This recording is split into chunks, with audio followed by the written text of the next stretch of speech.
Hello again, everyone. We are the Vinyl Community Guncles, here to review the tops and bottoms, music-wise, of the year 1991. So we'll be talking about our favorites. Some of us are talking about our favorites and least favorite albums. One of us is talking about our least favorite singles. And so by now you know how this works, so let's get right to it. We are the Vinyl Community Guncles. I'm Robert Fithen, along with Mike from Hub Tunes, Richard from Calvin Wazoo, and ladies and gentlemen, the man that knows his name is not Adam, Craig from Craig's Vinyl Plethora. It's not. It's Andy. All right, 1991. It's Andy. It not much for news, but I did find some news on 1991. James Brown got early parole on February 27th after he was imprisoned after that high-speed car chase in 1989. Excuse me. There was a band that documented this whole thing in a song. You remember what it was? James Brown is dead?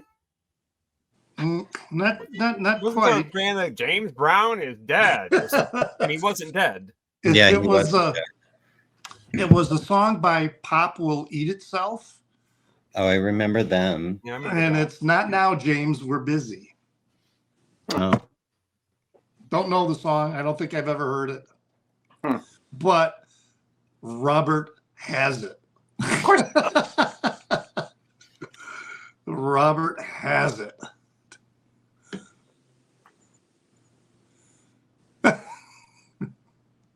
And Look who is at you. I'm not sure if it's on there or not. Auslander was the single. I'm not sure. Now,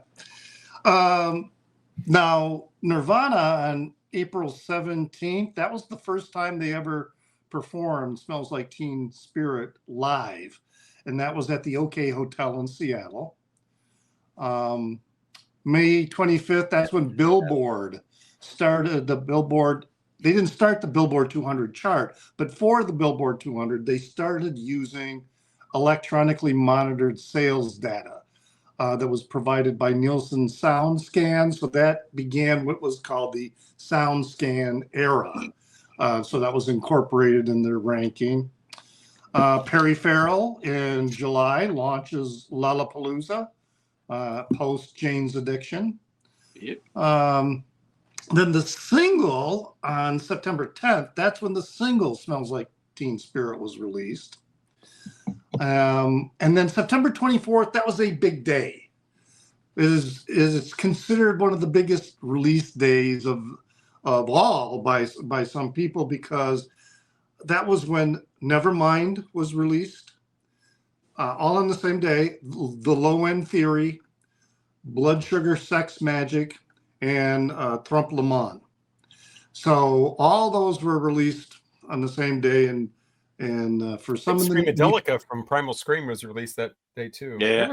There was more. I mean, it was incredible. No, well, yeah, but I guess they focused on those four because What was for the whatever second reason. one? I'll be talking about all four of them, although in different parts of our episode here. November 7th is when Dweezil and Moon Unit announced to an audience there was going to be a tribute concert for Frank, but they announced that he would not be able to attend because he was seriously ill with the prostate cancer. That was, I think, the first time that it was announced publicly how sick he was. And then November 24th, Freddie Mercury died at age 45. But also on that same day, probably gets overlooked because of Freddie Mercury dying, was Eric Carr, who was formerly of Kiss. And it was weird because he died of complications related to heart cancer. And I just thought that was really weird, because how often, heart cancer is something I hardly ever hear about, No, I've never heard that. Yes, it's like, I've heard of eye cancer, more frequently than I have heart cancer. That was just really, really strange. Anyway, starting off, I found some albums that I don't have that I wanted to mention because I need to get these in my collection. And the first one is actually a CD box set. It is Anton Webern is the composer, and it's Pierre Boulez who is the conductor. It's the complete works. Now, it was originally released on vinyl as a 4 LP set in 1978. But the reason I'm mentioning this 1991 CD box set, to me, with big box sets, especially in classical music, it's, when there's continuity or something like that, I prefer listening to them on CD anyway. It's just so much easier.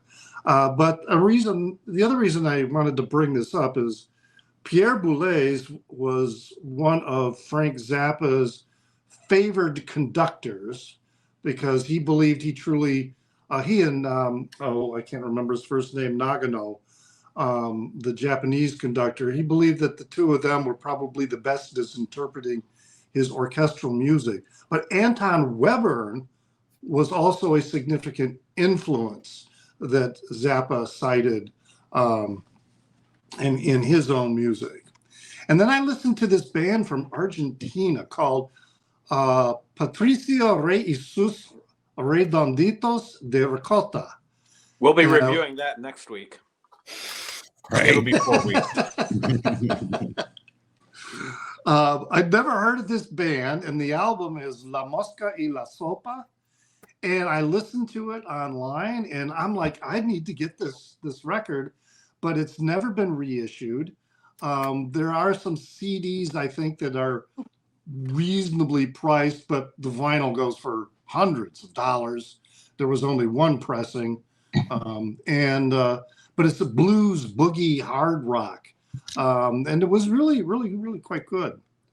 I don't have the Low End Theory, and I don't know why. I was listening to it, preparing for this, and I'm like, I really need to get this. I'm surprised I don't have it. And then one of Robert's, if you haven't been checking them out, the ongoing series of his review of releases of 1991. What? What are you talking about? He's doing that. I would never watch anything like that. Oh, geez.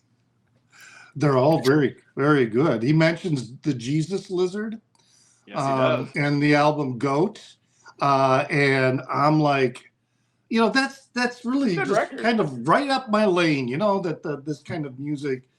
I like that. To me, and when grunge sounds like punk rock with better guitar distortion, I just really like that. And then another one that I hadn't heard of, but it was in the list of releases for that year, and I listened to it, and that was Sonny Chiroc's or Sonny Chirac. Mm-hmm. The album is Ask the Sonny and Ages. Cher. Wow, what an album! I mean, he's got who's the Pharoah Sanders is playing with him on that. What's the name of the album? Ask the Ages. There's a moment in the song called Many Mansions where he's a jazz guitarist, and he's like, to me, it was like he was channeling both Tony Iommi and Duane Allman at the same time. It was really incredible. That one. Yeah, I know this record. Yeah. Yeah. So those are records I need to get into my collection. But now I picked 10 because there were a lot of ones, and I'm going from the bottom up. And at number 10, I've got REM Out of Time. At the time when this was released, I just loved this album. It was just so amazing, everything about it. Over the years, I'm not that enthusiastic about it. There's still some really good songs on here, though. Of course, Losing My Religion, which for me, listening to it at that time, I had not come out yet. I just really read in a lot of homoerotic and gay subtext, especially with those images of Saint Stephen or not Saint Stephen, Saint Sebastian. The images of him being pierced with the arrows, in that video. I just thought that was really incredible. But then another song that I still really love from this album is Me and Honey. God, I love that album or that song. But yeah, it's still a good album, but yeah, it doesn't have the same thrill for me that it did then. I remember when it came out, and I was like, I mean, obviously, Losing My Religion is one of their best songs. But as an album overall, I remember when it came out, I was really disappointed. And that was the first time I was disappointed in an REM album. And I was like, oh, yeah. Here we go. They're losing it. And then they came back with the next two releases. I think are better than that. I mean, so they made good music after that, which was it's great. That's why it's good. Especially one album of the release that came later, that I think it was the second one after that, because the first one would have been what the hell is the name of that one? Mind is losing it. I was just listening to it. What? It's one that came out immediately after Out of Time. Automatic for the People. Automatic for the People, right? That was. But then the one that came after that, I loved Monster. Yeah, Monster that was a whole new sound for them. Yeah, to me that was, until I heard New Adventures in Hi-Fi. Now it's kind of like, which one do I like better? Either one of those two. Yeah. But Monster is still one of my all-time favorites out of their collection. This one here, this is La Tour, which had a couple songs that were pretty popular in the club at the time. You're muted, Craig, so I don't know. I can see your lips moving, but I can't hear you speak. My computer has a mind of its own. I said people are still having sex. Yes, yeah, that was probably the really big one. But there's a couple other really good songs on here, like Alan's Got a New Hi-Fi. That's the opener. It's such a good song. I also really like Lorry Monster. That's another really good one. So yeah, this is one of these CDs that if you want to, I didn't buy the vinyl when I could have for a good price. Now it's just, the price is ridiculous for some reason. I have the 12 for People Are Still Having Sex. I don't have the album. I just have the 12. Oh, and that's probably worth a pretty penny. I don't know. I honestly haven't. I paid $1 for it. Violent Femmes, Why Do Birds Sing? There's some really good songs on here, and there's some mess songs on here, but unlike I'm sorry? I didn't know that came out in 91. Yeah. I do like, we did, when we did the Violent Femmes album rankings, I remember some of you did not like the one that's Do You Really Want to Hurt Me? I love it. That. I kind of like that. I don't mind that song at all. No, there are others that I would skip. I forgot over. about that. Thanks. But I love it. I just heard it again recently, and it made the 91 video. I talk about it in that. Yeah. So you did. Now let's see. The next one is this one by Poster Children. This is for a long time. I mean, I still really, really love this album, but Junior Citizen, if you've not listened to Junior Citizen, that's an even better one. Yeah, that's better. But I do really like the Daisy Chain Reaction in If You See K. Tell her hi. Oh my God. And just so everybody knows, because when I mentioned that video or that album in mine, everybody had to tell me April Wine did that first. They have a song on their Power Play album from I think 81 really? Called If You See K. 81, yeah. Yeah. So well, yeah, but is it done the same way? No, it's not the same song, but it's the same song. If You See K. I mean, you know. And then Okay, of course so later sorry, on, April Wine. Aren't they Canadian? They are. That's why we wouldn't know. Well, I mean, I we know loved some April Wine songs. when I was in high school. I I've, like I I've remember never heard April it. Wine. I've never Oh, they heard had a of an couple of April big Wine hits in the song US. ever. Really? This one came out. I didn't realize that came out in 91. Yeah, me- Forbidden Meat Puppets Places. record. I got the CD back in 91 when it was released. And then I never saw Meat Puppets records or CDs anywhere for like ever and ever and ever. And then I started seeing them again. They're all being reissued now. Yeah. Yeah. And so I've got like 5 maybe of their records now. Yeah. Um, Great. Yeah. Kind of a tragic situation period that they went through. Some really rough times. We reviewed this album. That's the next one.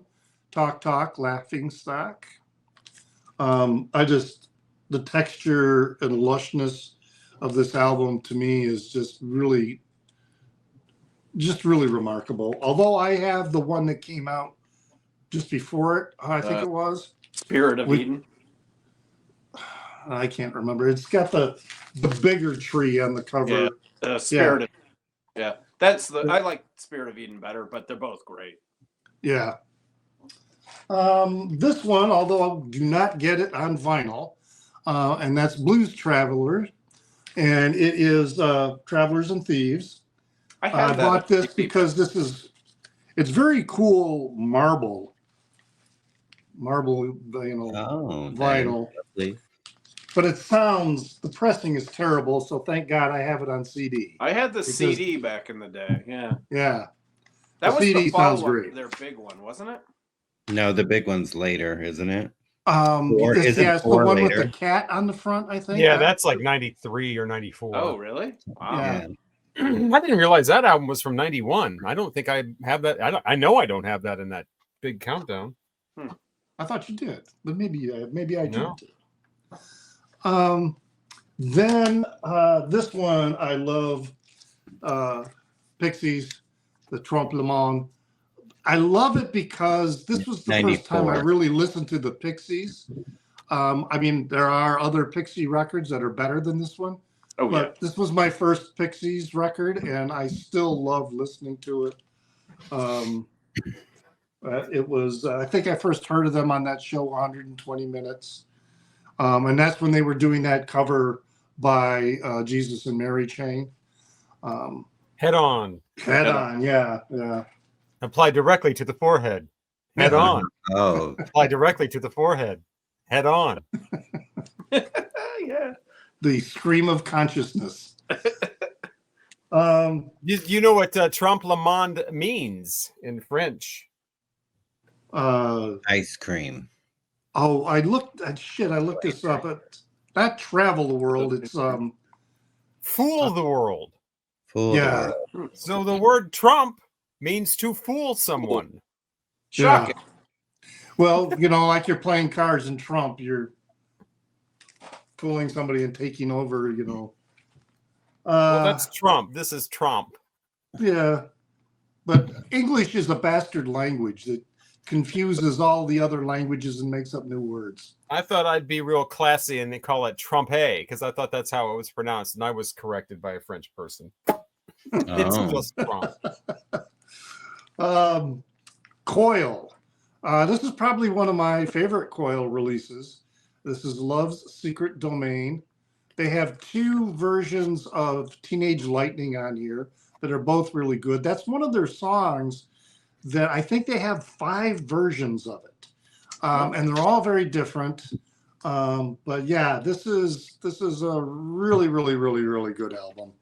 I mean, now we're getting into, well, yeah, mostly really, really good. There's a couple on here that they're really, really good, but sometimes I want to move this higher up in the list.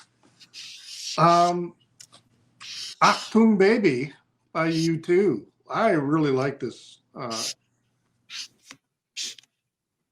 Everyone tells me that's the U2 album I should listen to because I don't like anything past like. So that's really like the beginning of the end. Like Achtung Baby is kind of like their. I thought the Unforgettable Joshua Fire Tree was the beginning of the end, but okay. It's my Yeah, well, second I would favorite even U2 I would go album. earlier than Unforgettable Fire. I would go with Zooropa maybe. That was Oh, maybe. whoa. I haven't listened to Zooropa all that much, so I should give it another listen. Yeah, you you might like Achtung Baby. It's very popish, but it's like an alternative rock album, whereas Zooropa is more like pop oriented. It's not serious and heavy handed like the Joshua Tree. It's just your basic alternative rock album. It's a really good one. It's like I said, it's my second favorite U2 album. You might like it. It's kind of more. I'm sure you know the song "Mysterious Ways." Yes.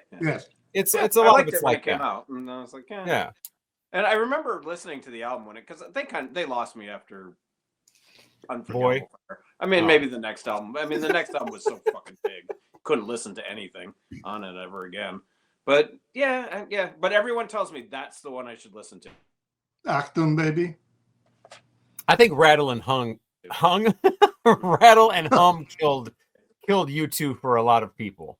Just because they were presented as, it really did not put them in a good light. They were presented as being pompous and self-important and self-grandiose and, just that whole thing. And it was really kind of off-putting, I think, for a lot of people.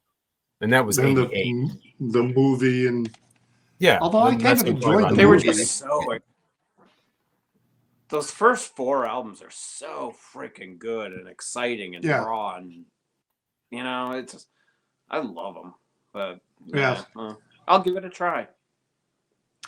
Next one is this one here, a Frank Zappa live release, The Best Band You Never Heard in Your Life. This is documenting the infamous 1988 tour, I believe it was, the one that completely fell apart. But he believes that it was his best band ever, and they were tight. They were incredible. There were several. Another one that was released the same year is Making Jazz Noise Here. This, I think, this one is the Europe part of the tour, and then this one is the U.S. part of the tour. This is when they do a cover of Stairway to Heaven. They do covers of Purple Haze and Sunshine of Your Love, but a lot of other really good songs on here. If you don't know much about that tour, read this book, Zappa the Hard Way. This documents how that tour fell apart because while they were over in Europe, they started in the U.S. They were going to go to Europe and then come back and finish the tour in the U.S. And Frank pulled the plug on it because the band was just attacking itself, and so he just decided, oh, that's it. I'm not gonna play, school marm with you guys if you can't get along. Neil Young and Weld. It's another live album, but geez, holy smokes. This is another one of those there. I'm perfectly satisfied with the CD because the vinyl issues of this are ridiculous. And but it was I don't know if he did both analog and digital, because he did later with some of his later recordings, he would have both analog and digital masters so that the vinyl releases of them sound really, really great as well. But he also had a companion piece called Arc, which is just guitar noise, which I really never listened to. I never really, I like guitar noise, but I like melody in between. I mean, there's that. My number 2 album. This is number 2. All right, it's not my number 1 album. This is the big 4 LP special edition, which sounds fantastic. It's just really incredible. Nirvana, Nevermind. I remember the first time watching MTV, hearing the song. Smells Like Teen Spirit. And it, to me, it was like, what the hell is this? This is just like, it was one of those moments in my music history that was ground shifting in really many, many important ways. But another one that is really ground shifting, and I listen to far more frequently than Nevermind, is this one by Slint, Spiderland. This is just, to me, an absolutely amazing, amazing album. The story about the band is really interesting.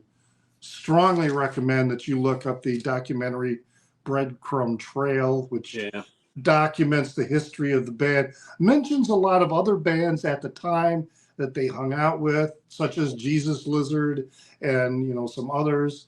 But this is, this was one of those bands. I think they probably were destined for self-destruction, and it's not because of drugs. It was because there were some seriously, I want to say volatile personalities, but that makes them sound antisocial, but they weren't. But they were very different personalities.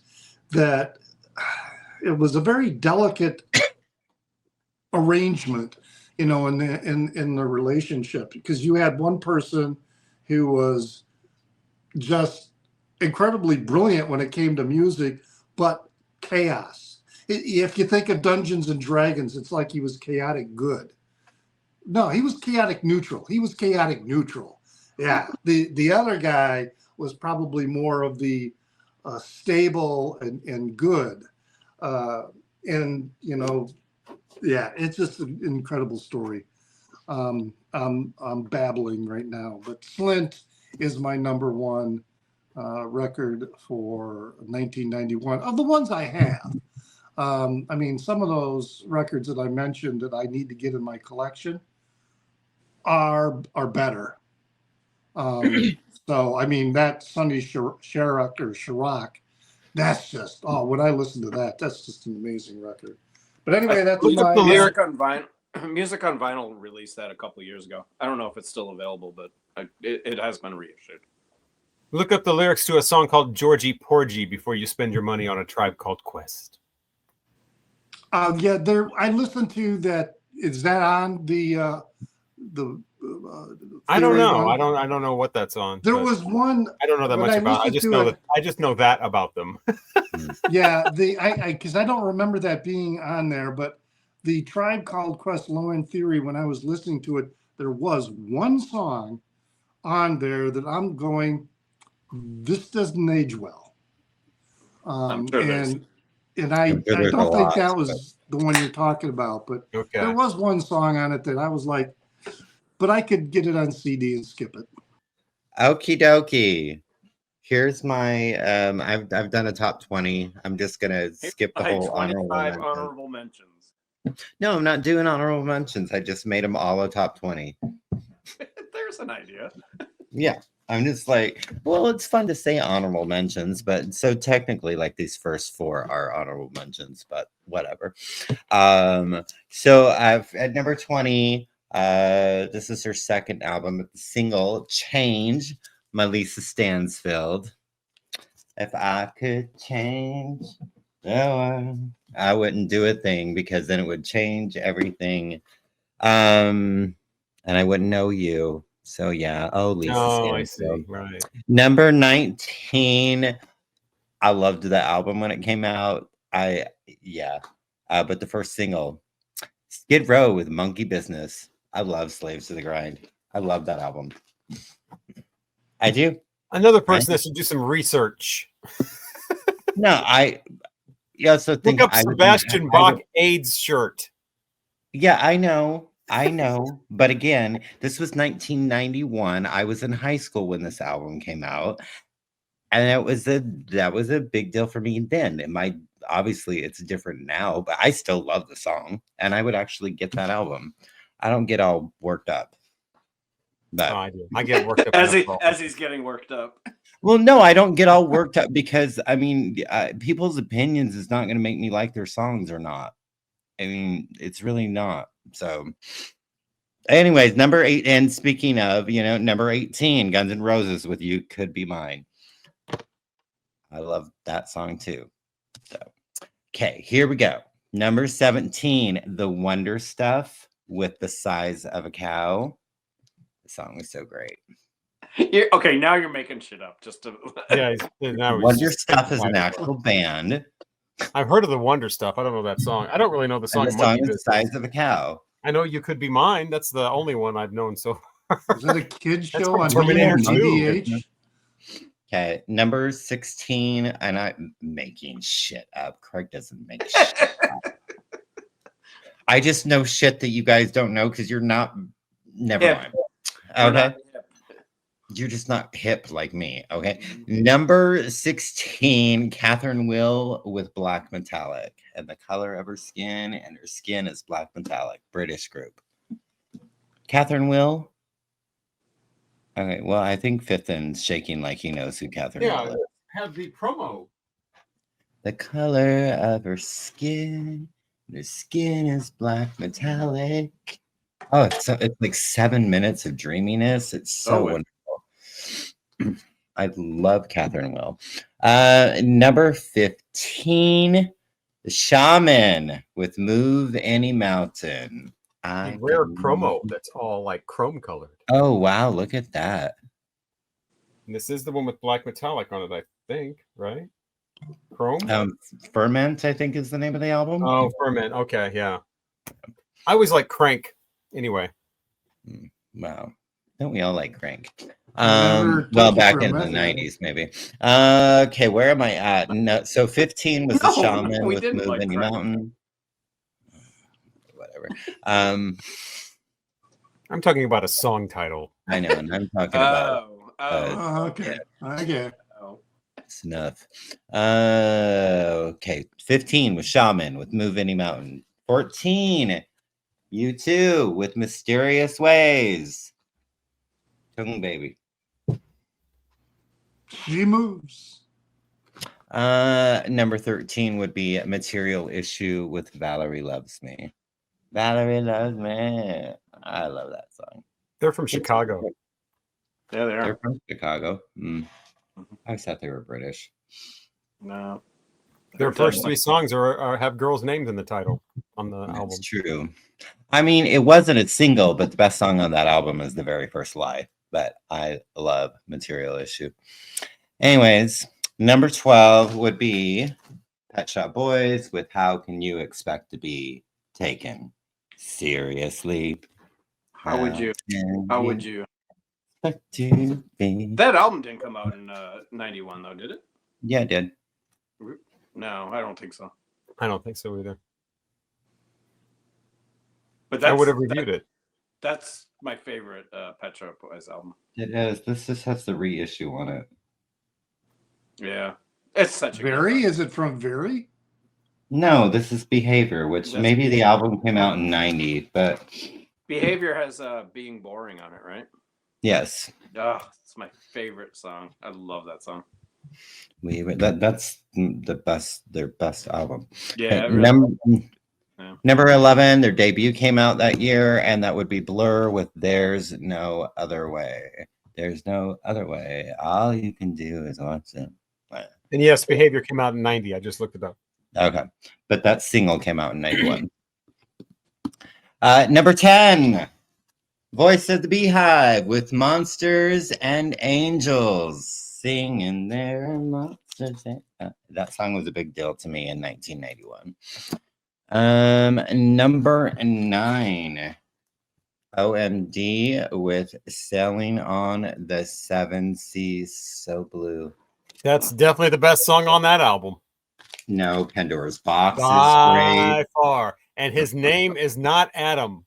It's Andy. Jesus. Oh, now I get it.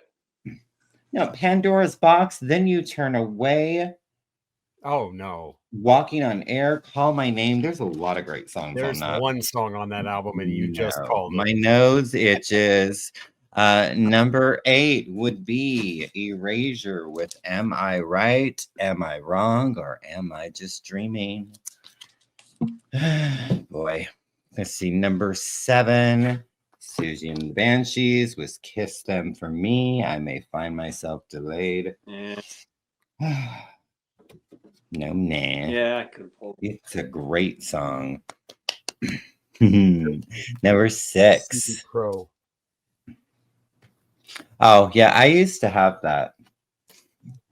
But, I mean, I got rid of all my CDs. Okay, where am I at? Number 6. Living Color with Love Rears Its Ugly Head. Oh my goodness, that song is so fan-freaking-tastic. I don't know that one. Shut Up, Fithin. Number 5. Shut Up, Fithin. Number 5. riles you. I mean, Number I 5. don't know that one. No. Oh. I'm saying I for think number it's number 5. For number 5, Shut Up, Fithin. Big Audio Dynamite 2 with The Globe. I freaking love that song. It's party time. Cause you ragged on that album. No. Why do you love it? I want an explanation from somebody who likes that song as to why, and not just because it's great and you just read. I like the "To Bless You" because he's doing a throwback to the Clash. That's the only decent song on that record. Nah, there's Rush is really good too. I like the atmosphere. I love the here we go. Where did that come in at like 137 out of 140? Yeah, you had it really, really, really low. But an album I desire to own on vinyl. I love that album.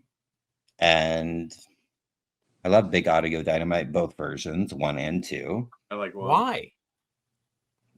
It's just probably because of the time when it came out. It was, I mean, the second I heard, like, with Big Audio Dynamite, like, Come On Every Bebop was the first song I ever heard. I was just, like, instantly obsessed with them. I didn't even know who the Clash were when I heard Big Audio Dynamite. Like, so you have to put it in that perspective. I knew of Big Audio Dynamite first.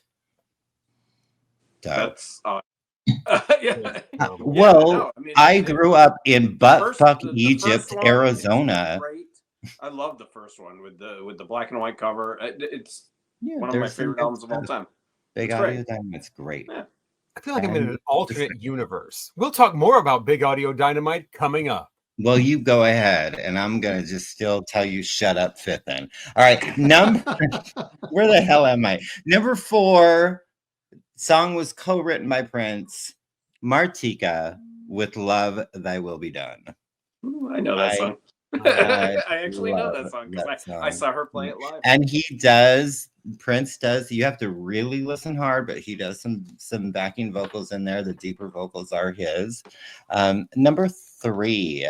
So for AD, this was like a super band type thing. All different artists came in and did vocals and band members and all of that. But this Mortal Coil had You and Your Sister, and beautiful song. The vocals on it are done by Kim Deal and Tanya Donnelly from Throwing Muses. Yeah.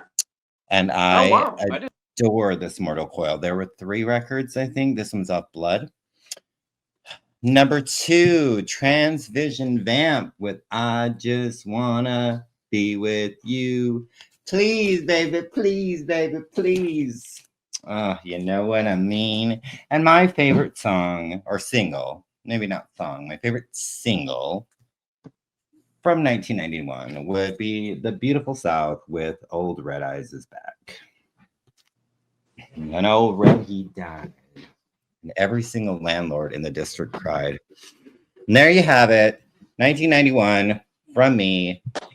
Shut up, Fithin. I love you. Now it's Mikey's turn, right? Oh yes, it's Mike's turn. Mikey, go. Yeah. How do I follow that? It's difficult. Decent songs. I'm not a big 90s music person, and man, this year really there's not much. I've said it before, I'm not a grunge person. I didn't listen to Nirvana when they came out. I don't remember them on whatever, and it just went right. It was MTV. It was this thing called Music Television. Yeah, 120 minutes. in the 90s, I never watched MTV. In the 80s, I watched it. In the 90s, I was paying a mortgage and I was raising a kid. I didn't have time. I didn't buy a lot of music. I didn't listen to a lot of new music. I listened to a lot of old music. You But can I did tell when listen to people some. have a life because they don't know all the new music that's out. I was old in 91. Now I'm young. Right. But Slint, I remember Slint when that album came out. You know why? Because I was fascinated by the cover. I remember the cover of the album is beautiful, and this 4 shirtless men on it. Blood Isn't Sugar that like Magic. a takeoff on the Beatles, though?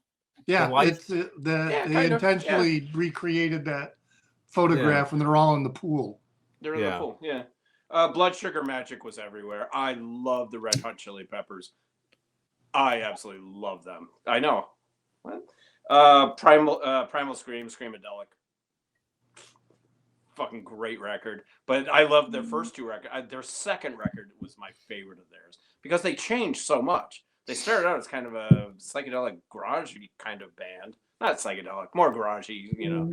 But and then Primal Screamadelic just changed them so much, and I just love that record. They do the 13th Floor Elevators song that I love. Great record. And their new album is awesome. I don't know if anyone has heard their new record, but it's really, really good. I didn't know they were still around. I did not either. Yeah, it came out last year, and somebody said, "Why didn't you put this on your list?" And I was like, "Wait, what?" I didn't even know it came out, and I picked it up. Awesome, really good, soulful, great grooves. It's high energy. It's a really, really good record. This is a record. I only pulled like 4 or 5 records because I don't have much from '91. I had a lot of CDs. I had a couple of the CDs that Richard showed. This was an album that came out in '91 that I remember when it came out, I was kind of like, oh, okay, it's all right, but it's grown on me over the years, and this guy really never made a bad record. And it's Tom Petty. Great record. The Learning to Fly song, I think that's still not a huge fan of that song. It's a good song. It's not one of my favorite Tom Petty songs. Shut up, Biffin. There you go. It's not one of my favorite Petty songs. It's got so many better songs. The man who says so much by not saying anything. It's just interesting because I don't want to keep mentioning my video series that's going on. Yes. But I say You're something about welcome. that song that's quite it's the opposite of what you're saying. No, I'm sure. No, it's a really good song, and it's one of his most popular songs. But this record, when it came out, I did not care for it at all. But man, it's a grower. It's a really good record. Like I said, he didn't make a bad record. His whole discography, great records. Richard showed this, Laughing Stock, Talk. Yeah, I was always a big Talk fan. I loved all the early stuff, and I followed them as they morphed, and as they grew into this avant kind of jazzy, mellow music. I was kind of doing the same thing with my music. You know, I grew up with them. No, but when from their beginning to this, I loved this when this came out. Same with Spirit of Eden, which is great. Just awesome records, but not for everyone, and definitely strange. They were so poppy at the beginning, and then beautiful. They kind of took a left turn and threw their whole careers, probably kind of threw their careers away. But 2 just masterpieces. This album, I'm surprised nobody mentioned this. Massive Attack. This is my second Blue Lines. Wow. I don't know that one. Shut up, Griffin. the facial expressions on Robert. Yeah, he doesn't have to say anything. You can read Fifton's face. It's probably my third like a book. Massive Attack. It's not their best, but I dig anything they put out. Mezzanine's their best. Yeah, and I like the other one with the orange covers, with whatever that's called, with the circus song on it. I don't know. I guess I really shouldn't say Mezzanine's their best because it's really the only album I've heard of theirs. But Oh, the other one's great. but I love it. Yeah, I love it so much. Yeah. Anyway, Massive Attack. These two came out. This is actually a recording from 1985, but it came out in 91. And I bought this when it came out, and this is this is a Peel session. Jesus and Mary Chain. I'm a huge Jesus and Mary Chain fan. This is a great Peel session. It's only got these things are only like EPs. You know, they got 6-7 songs on them at the most. But they're so good. This has Inside Me, Just Like Honey. I think it came out the year that I think they did this when that album came out. Living End, Fall, Psycho Happy Candy. Place, In the Rain. It's great. It sounds awesome. I mean, I just love Jesus and Mary Chain. And then this, you know, I didn't watch MTV or the only thing I really watched in the 90s was this, and I watched VH1, and I would always watch their Storyteller series. And when David Bowie was on there, fucking blew me away. And this came out in 90. I think this was 91 that he was on there. I don't know when this actually came out, but just great, absolutely wonderful, just career spanning. Let's see, we got Drive-In Saturday Night, Word on a Wing, a lot of early stuff. Really, really good. Life on Mars, Rebel Rebel, Thursday's Child, China Girl. Just a wonderful, wonderful kind of acoustic-y kind of, you know, what they did. They're a rip-off of whatever that MTV series was. But good stuff, really good stuff. So, yeah, that's all I got. I got nothing. I really don't. I'm sorry. No, I'm the one with nothing because I've got a video series going on where I'm counting down 140 albums from 1991, and I have not reached the top of that yet. As far as uploading the videos, I did them all before I even started uploading them. That's how I was able to rank them. But I don't want to spoil that, so I'm not doing any. You'll just have to watch the videos. There you go. So boring. So now it's wait till we get to the bottom. So It'll get more exciting. So it's bottom time. You're not going to do any tops or bottoms tonight? No, I'm doing bottoms. The bottoms are already up, so that won't be spoiling anything. Bottoms up. Yes. Well, my bottoms are really more disappointments, dishonorable mentions, I guess you could say. Dishonorable mentions. Yeah. And one of them is by a band called Swans, and the album is White Light from the Mouth of Infinity. It's, I guess, what kind of gets me, it makes me not that interested in musically. There's a lot of good stuff on there, but at the same time, it doesn't move me. It doesn't really move the needle for me in any way. And then Michael Guerra's singing style, if you're familiar with his voice, it comes off to me like a sedated Iggy Pop. You know, Iggy Pop on Seconal. The female vocalist, Jarbo, her voice is more suited for the musical style. But again, the music just doesn't, it just really doesn't do anything for me. And it was one of the, you know, those sites rank the albums of the year or whatever. It was in the top 10 out of, you know, thousands of people ranking this album, you know. So that's how I found out about it. And then I went and listened to it. I actually like some of their stuff.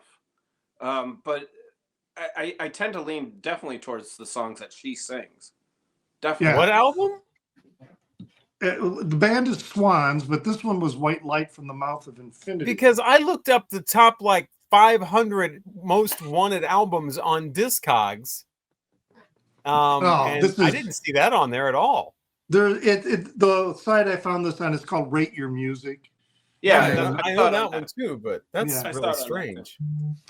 It's almost like there was some foul play going on for something like that to be that high in 1990. I mean, come on. No one's heard of that. Right. And for it to be in the top 10. There's been voter manipulation.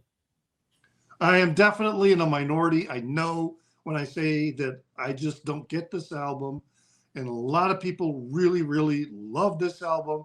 They say it is perhaps the most influential album in its genre or subgenre or whatever, and that's Loveless by My Bloody Valentine. I just don't get it. It's just I've never heard just too much.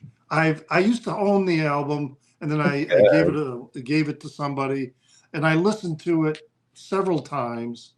I listened to it straight. I listened to it under the influence. I listened to it on headphones. I listened to it loud. I listened to it quiet. And I'm You just listen like, to it gay. I'm sorry, what? You said you listened to it straight, so I was like, you listened to it gay as well. So unintoxicated. There we go. oh, okay. You know. Mm. But yeah, to me, it's too much of what everyone they're doing. talks. I've never heard it either. I've never heard. No, it. it's talked up a lot. It really is. Yeah. Oh my god. I don't think love it's that a bad record. album. It's been years since I've heard it though. Yeah, it's and then another disappointment. I loved. Well, I won't say loved. I really liked their earlier releases, but when this came out, it was like, I'm done with this band. And that's Red Hot Chili Peppers with Blood Sugar Sex Magic. That is, to me, I still like them. I mean, I kind of stopped here, but Mother's Milk and this one, I adore both those. Mother's Milk is great. I like the album they released like 3 or 4.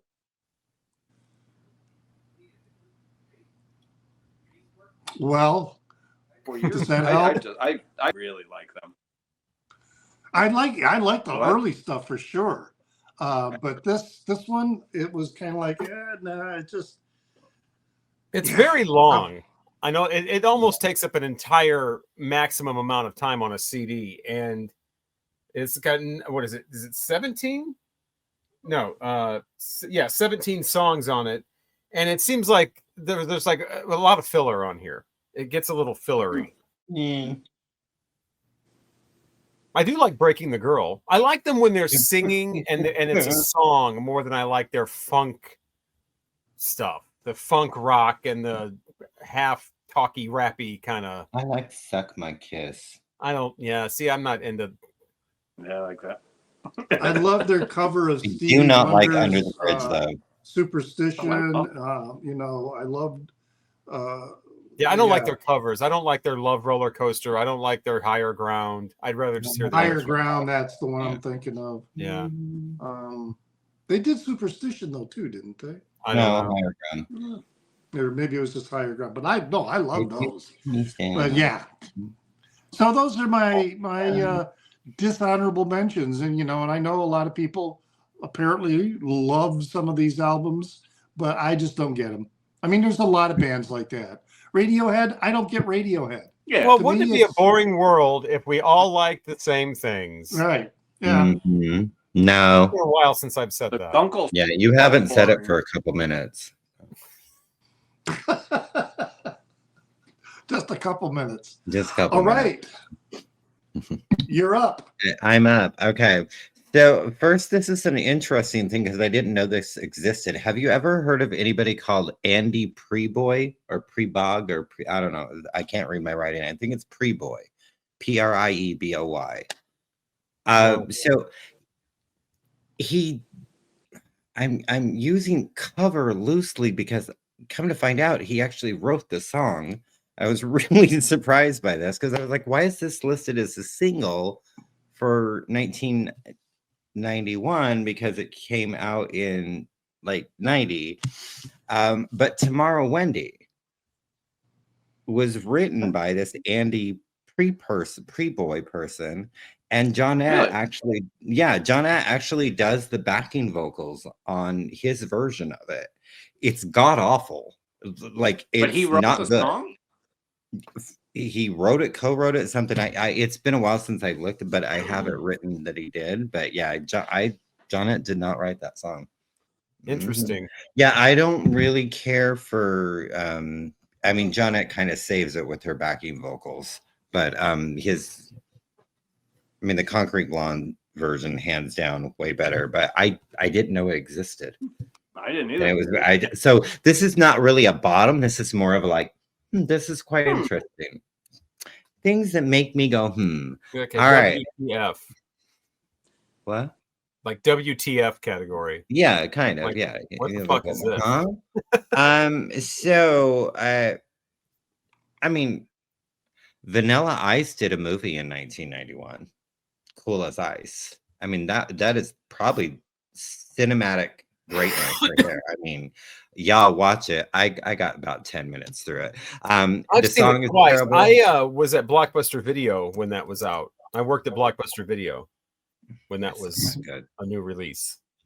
And we had I wish I had it now. I bet it's worth something. We had a big cardboard standee of Universal MCA Video.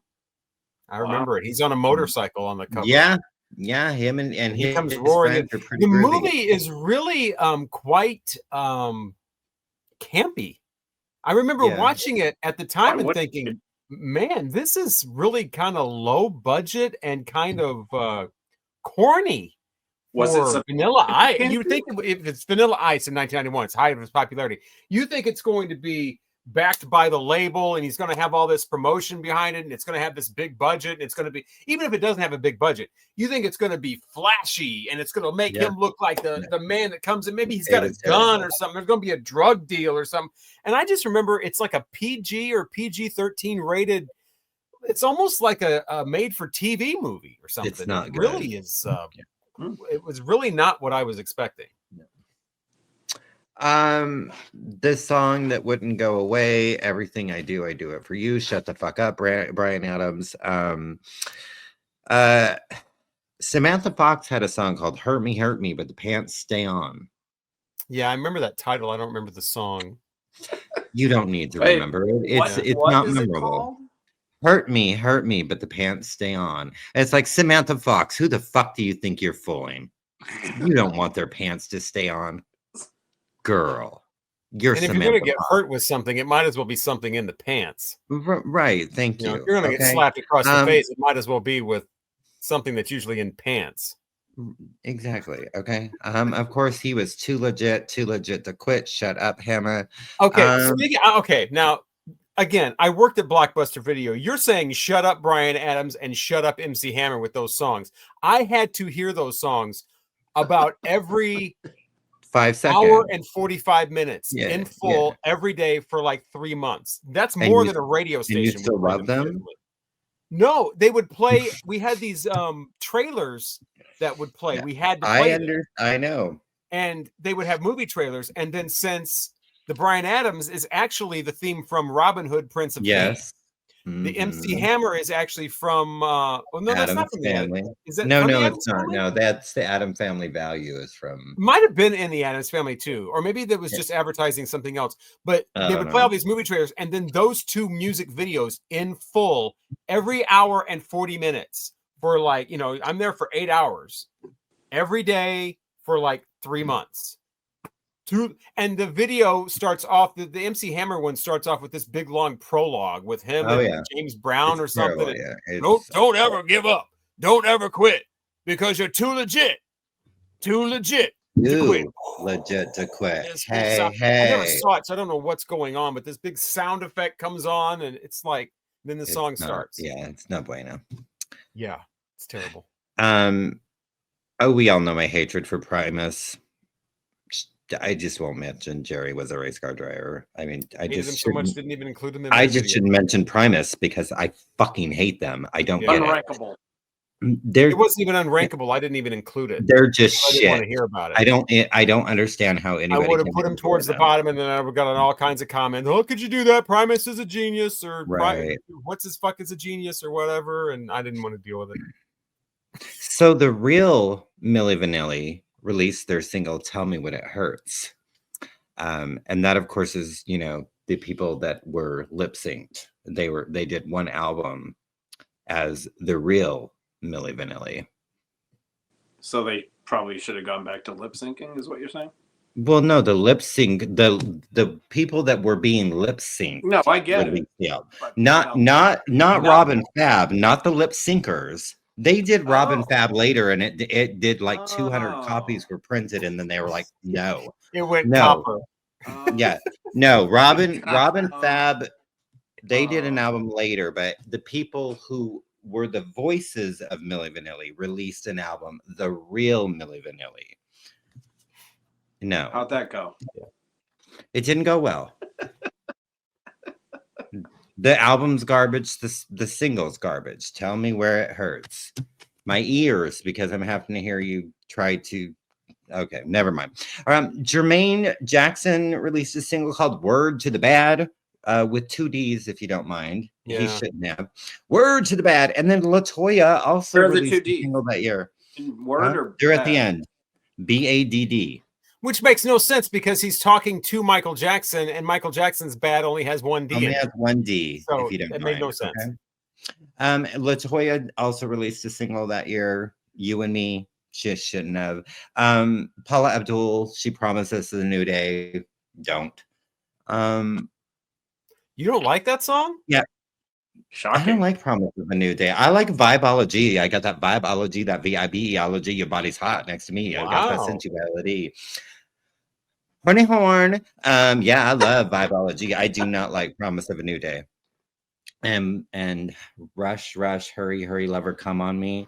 Yeah, whatever. You don't like Paula. that either? I mean, it's whatever, you know. These songs have Craig written song all or the over band? them. They seem right up right his there on the alley. label. It just says Craig. Vibeology has me written all over it. Got that Vibeology, that VIBeology. But no, I don't need no kisses in the wind. I don't need no promise of a new day. I don't need no rush, hurry, lover, come on me. I don't need that. Okay. Alanis Morissette. She is not from 1995, where everybody thinks that that's when her first album. She had 2 albums out prior to that. She was also on I almost said Kids Incorporated, but she was on You Can't Do That on Television. That was the first time I ever saw young Alanis Morissette. But she had 2 singles released in 1991 called Walk Away and Too Hot. You too hot, too hot. She was trying to be like a Tiffany, Debbie Gibson. It was not good. I love Alanis. These are not things that you need to seek out and look at. Okay. Well, it's They're not. She's not really. I mean, she's just. I kinda mean, she's thrown got these into- people producing, and she Yeah. actually wrote Too Hot though. Yeah, because I looked, and I think she walk away she wrote as well. The biggest piece of I don't think I mentioned it, but the biggest piece of shit that I don't ever want to hear in my life. And then there was covers by the other piece of shit band that I can't stand. Are they a band? They're country. They're stupid. They're fucking shit. But Life is a Highway. I want to drive it all night long. His hatred has fucking frozen. song. And then who are the Rascal Flatts was the country I band, fucking hate Life and is a it was Highway. for the Cars soundtrack. Yes. And if you don't like and the Tom Cochrane I one, hate. oh my Yeah, God, you I got to don't hear like that either Rascal or. Flatts. Life is a No, I've heard it. highway. No, they're both shit. Shit, garbage. And Rascal Flatts, shit, garbage. Ugh. Oh my God, I met those guys. I met the guy. I'm The guy. sorry for you. Okay, here's a Rascal Flatts story for you. Well, it's Go. not a story; it's an explanation. The lead singer's name is Gary LeVox. Okay. Okay. Capital LE, capital VOX. That's his last name, LeVox. Okay. It's not his real last name. So if we ever play a game where we have to come up with names that aren't the real name, you could mention Gary LeVox from Rascal Flatts. The reason his last name is LeVox Oh shit. is because he was trying to come up with a name. And he's in the studio and they have the slides on the board, right? The soundboard, you're recording and everything. They go up and down. Oh, here's the lead guitar. Here's the bass. Here's the kick drum is here. The snare is here. LEVOX, lead vocals. That was written on tape on the soundboard for his slide. What is his real last name? I don't remember. But I his mean, like brother that. was their manager. His brother was actually kind of cool. He made fun of him all the time. Because I mean, is it a terrible last name? I don't remember, and I don't think so. Maybe it's too common. Maybe it was something like Smith or something like that, or something God, I really went to common. high school with a Gary Smith. He was a piece of garbage. Gary Wayne Vernon. So Yeah, it probably Yeah, sounds too country. I'd change it too. One of the things that were going on in the early 2000s with country Gary is you Wayne couldn't Vernon. sound, your name couldn't sound too country. His name was Gary Wayne Vernon. Gary Wayne Vernon. My name's Gary Wayne Vernon. I got a little song called "Live in the Highway." Go something like this. That man, Gary Vernon. I got 5 bodies in my basement. Yeah. He is hideously ugly too. Oh God, he makes me vomit. He's not cute. And as bad as he looks worse in person because he doesn't have that lighting. That's all. Oh, his voice, he sounds like an angel. I'm like, yeah, if that's what fucking the angel of death sounds like. Oh my God, who said that?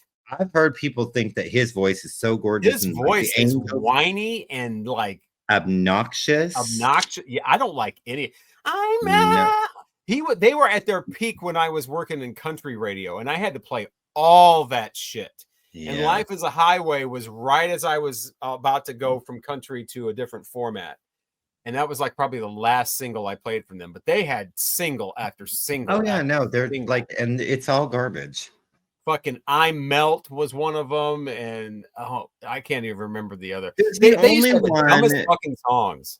Yeah, there's that song Why, like, which is really sad about like someone, you know, and that came out. There's a song about a little girl dying of cancer called Skin, Sarah Beth. Oh, well, I don't know that one. The Why one, there's a song about like having their music turned up loud called Bob That Head.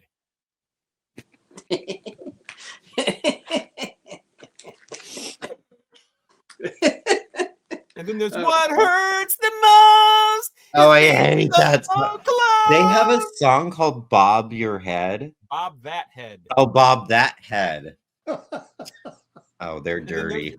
God bless the broken road. Oh, that led me back to you. Led me back to you. I fucking hate them so much. They were the worst. I don't get it. And be grateful for that. Yeah. I am after Robert. Say a little prayer. Because when you are the radio, you can't change the station. No, you can't. Turn it off. Yeah, I'm pretty sure that's the end. So yeah. Wow. Go ahead, Mikey. Yeah, when you get to Rascal Flatts, that's the end of the road.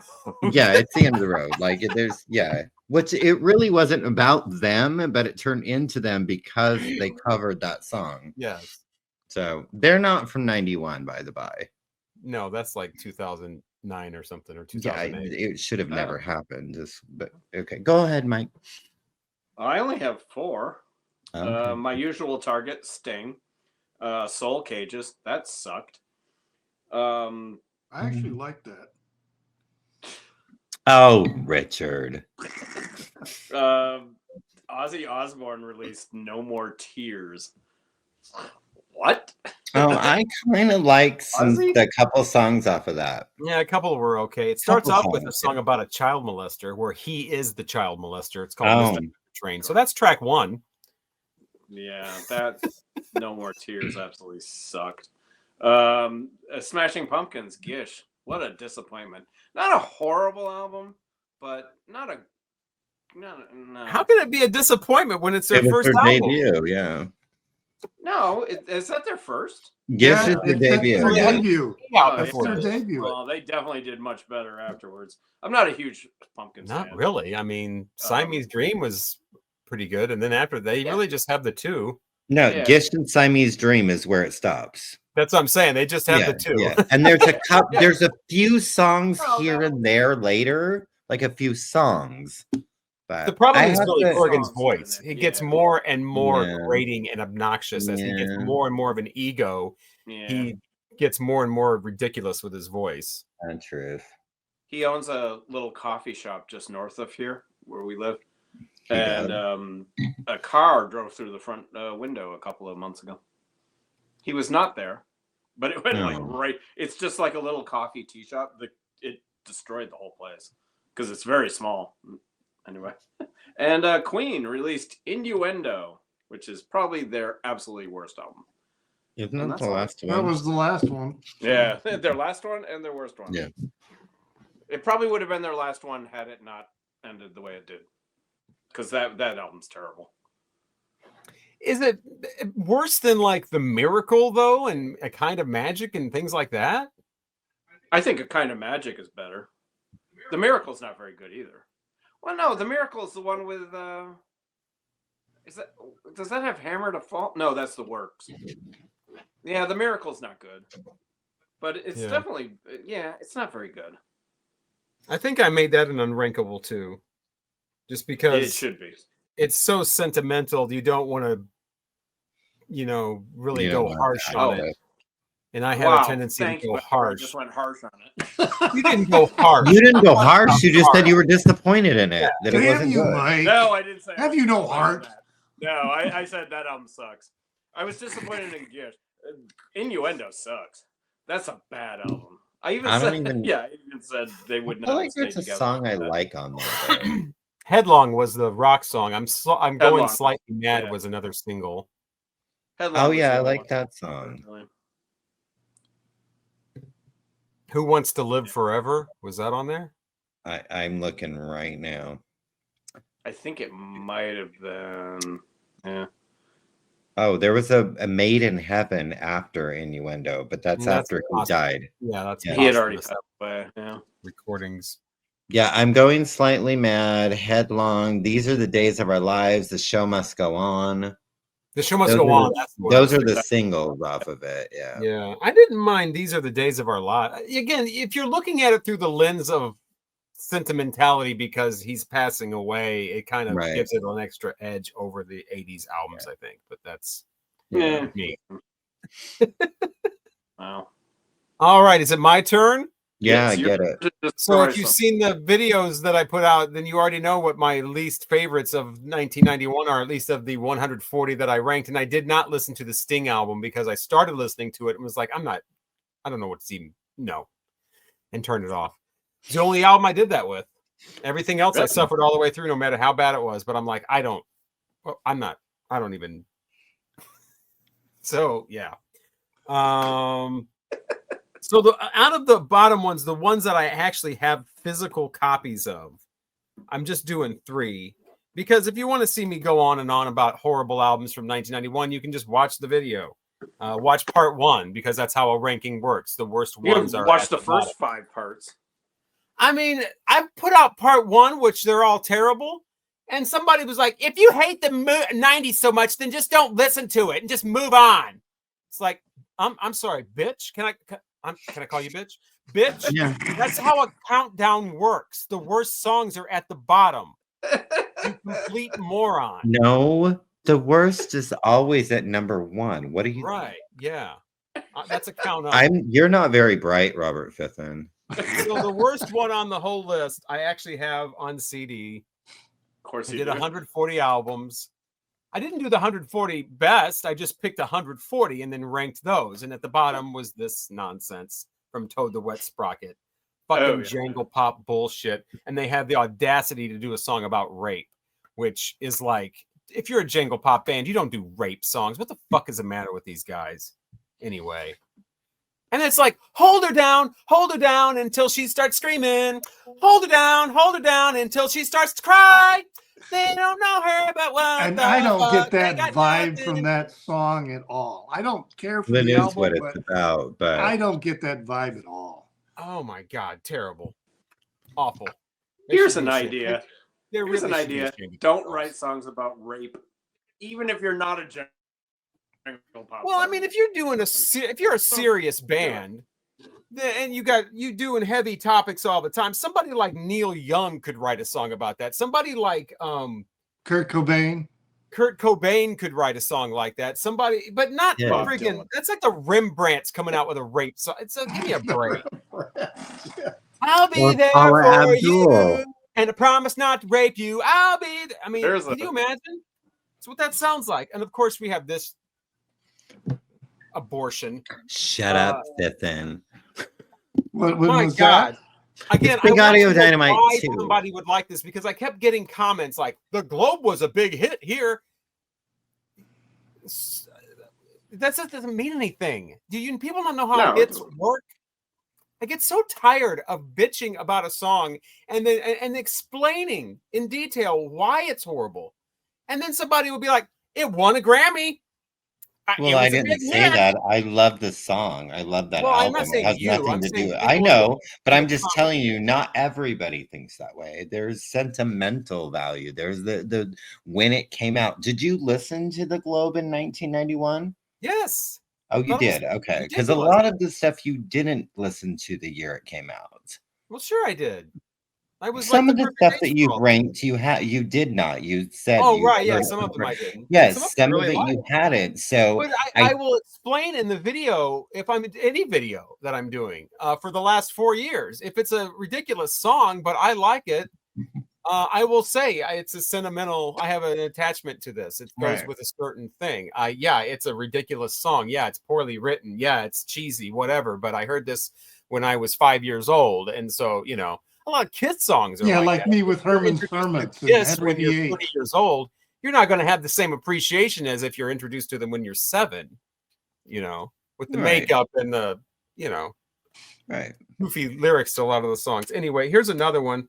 But this one is, Live Mental Jewelry. This was, I think, their first or second album. This is before they went big with Throwing Copper. I Won This from Camelot Music. The Gray. What's the Gray song? There's a song Gray. Something. The Beauty of Gray. Yeah, I like that. It's all the races should swirl together and make gray. There's no black and white, which that's what I was going to say.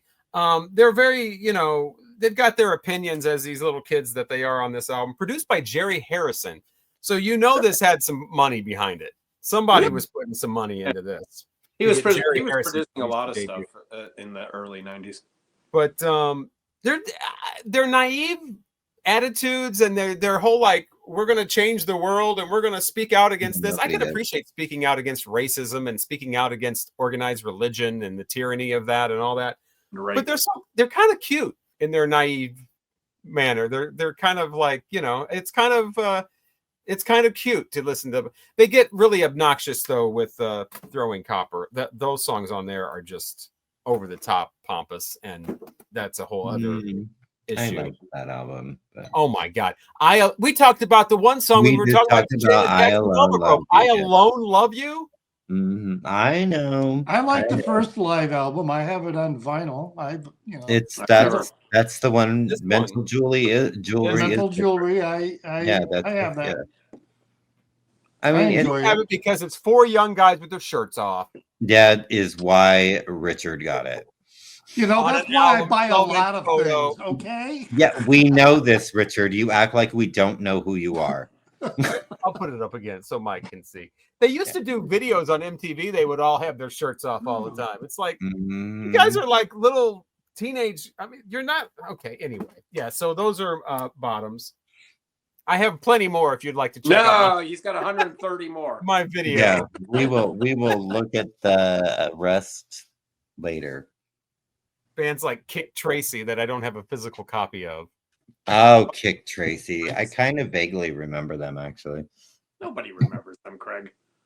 No, we walk on the water. I don't think I've ever heard of Kick Tracy. No. Yeah, no. They were one of those bands that came around way too. They were a 90s band. They came out. They were basically an 80s band that came out in 1991. So right. They were late to the. Yeah, party. One of my friends really liked them. So I mean, I don't know that I actually heard ever. They're pretty bad though. I mean, they're not just late to the thing. They're pretty bad. Which was a whole thing I get tired of. I talk more about this coming up. Spoiler alert in my 1992 video series. But all these people that are like, all these bands died out because of grunge coming in. No. That might be partially true, but I think a lot of it is these bands started to put out terrible material. Yeah, that's another reason they died out. Because there were bands that stuck around, and there were people that stuck around, like Ozzy. He still remained popular. Aerosmith still remained popular. There were a few others. But when you're starting to make songs that sound like they're for 10-year-olds, Had no obviously more people are going tears. to, grown ass Yeah. teenagers like me, you know, who are in 18, 19, 20 at the time, are going to be looking for, Grown ass teenager. well, like older teenagers, like Right. 19, 20-year-olds. No, you're right. Are going to be looking for something else other than take out the trash. No way. Cut your hair. Oh, get real, Dad. Come on, let's get rocked. I mean, Pass the Ducci. No, you're right. That Ozzy album that I panned, that was probably one of his biggest selling albums. That Yeah, it was. song is probably his biggest single of all time, right? that Mama, I'm Coming Home, where he wrote a Oh, song about that- Sharon Osbourne. How the hell is anybody supposed to relate to a song about wanting to go home to Sharon Osbourne? I mean, I think of that every day. I mean, it's She I controls relate the to money. this. Right. I mean, I relate. Yeah. Hello. Well, what is our queen. next year that we'll all be what are discussing we the doing tops now? and bottoms of? Only you have the answer. 2001. A shit odyssey.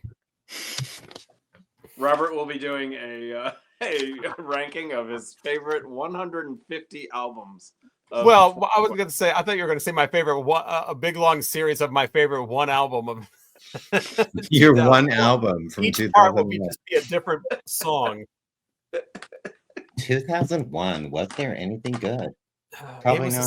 It was a singles year for me. Yeah. I mean, Well, good thing that that's what I discussed. So yeah, I'll probably do singles or something. I'm not listening to albums from 2001. Are you kidding? I mean, I'm sure Alright. NSYNC had something good. Ooh. Or were they already done by then? I don't know. That'll be in There's my a bottom. So yeah, couple 2000. okay ones. There's a couple okay ones. I'll have to look. I don't know. We only have- 2001, our tops and bottoms, that's coming up, as well as all kinds of other fun things as well. Oh, won't you please join us? We are the Vinyl Community Guncles. I'm Robert Fitton, along with Richard at Kelvin Wazoo. Craig's Vinyl Plethora. And Mike at Hubtune. all right.